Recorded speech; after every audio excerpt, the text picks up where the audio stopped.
You can see the presence of God in the quietness of a mountain, in the beauty of a lake, through the trees. You leave the city and you go to a place like this and you feel something different. You feel the presence of another world, the presence of God.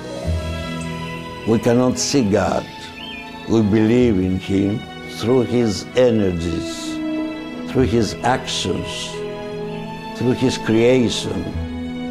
Everything speaks to something which is that God is great, and God created the earth for all of us to enjoy the gifts, because every gift is from God.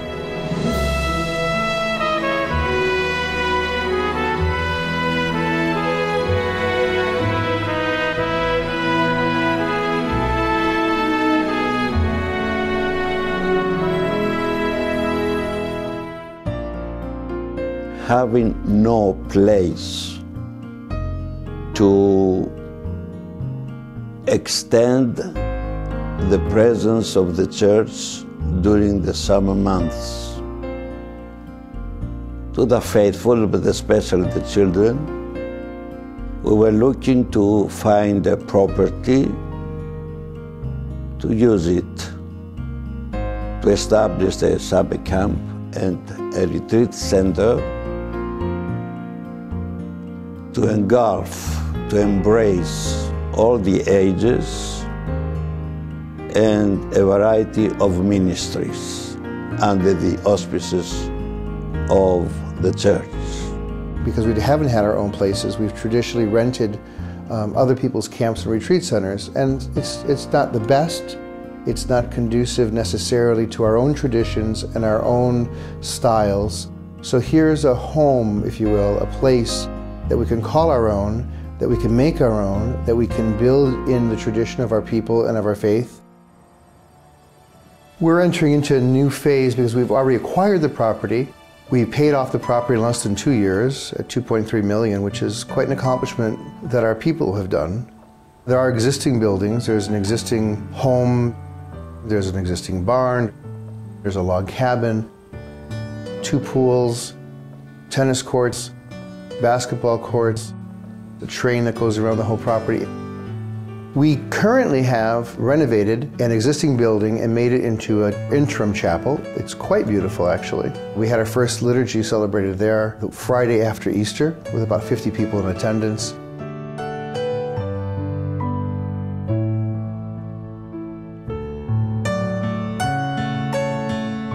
It's really a beautiful place as it is, but it needs to be updated to help facilitate our own needs. The first phase that we're now entering is to try to house people overnight. So we've taken a log cabin and taken the back portion of it where there's a kitchen. We've blown out the back wall and made 2 temporary dormitory style rooms, and it can be used for small groups now.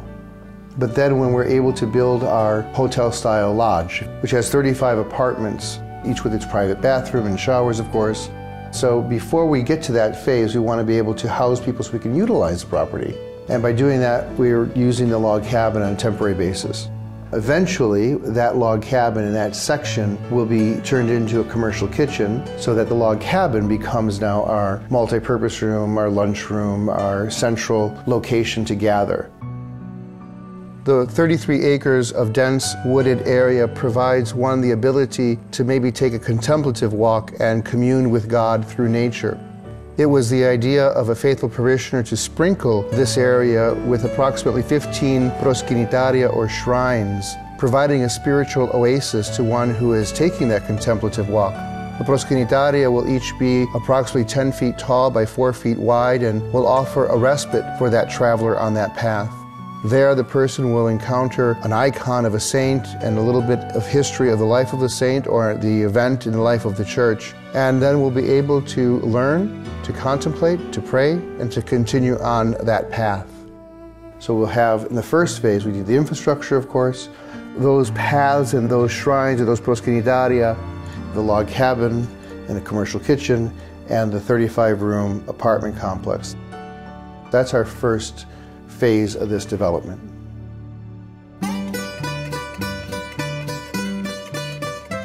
The Fanari Camp program has been a part of this metropolis for years, and it's been an exceedingly successful program.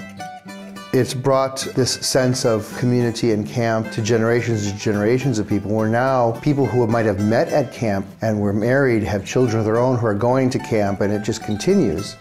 The only challenge that we had was we had to rent a facility for 1 or 2 weeks out of the year, and only X amount of students can go because it physically only holds that many, and it's cost prohibitive to have it week after week after week. But here at our own facility, we could have a smaller group participate in the Fanari program and offer it throughout the summer, however many weeks we need to give that Fanari camp experience to many, many more people within our metropolis, drawing from the entire 6 states that comprise the metropolis of Chicago. So I think that the Fanari camp experience will be able to prosper and grow. Having Fanari camp at Saint Iakovos would be it'd be more camp-like, and you'd be able to have more experience and be one-on-one with God. I think having Fanari at Saint Iakovos would be a lot more fun. I think it'd be a lot closer to home, so it'd be easier to get there. We went on hay rides, and we just hung out, we had dinner, we went in the pool. It was a lot of fun, and we played with the animals too, so it was nice. I would think having a lodge there, I think it would be amazing, because you would get to see your friends and you would spend a whole week with them, and that week that you spent with them you would cherish forever. It'd be awesome to be able to stay there overnight, because then it's just more time to have fun with each other. It was amazing there. I loved it so much, and I really want to go up there again. Yeah, it was really cool. I would just tell my friends, if you want to come up there like Saturday or something with me, only an hour away, it'd be a great idea. The facility will be there for other organizations to use, Philoptochos, the Archons, parish council retreats, metropolis meetings, and we can use it for a host of things that we never could before. It just provides so much life and so much living and so much ministry for so many people in the metropolis that I'm really excited about it.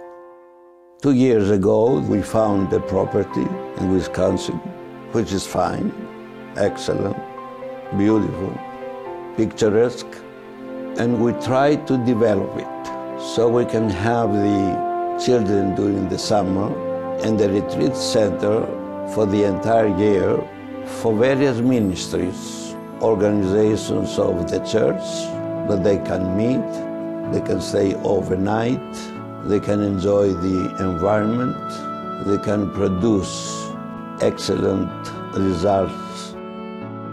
These are big dreams. Are we going to fulfill this, to complete it? Without faith, you can't go anywhere. We have the faith, that's a great task. We need the faithful to believe in the idea and to support the dreams of ours, to become dreams of all the people.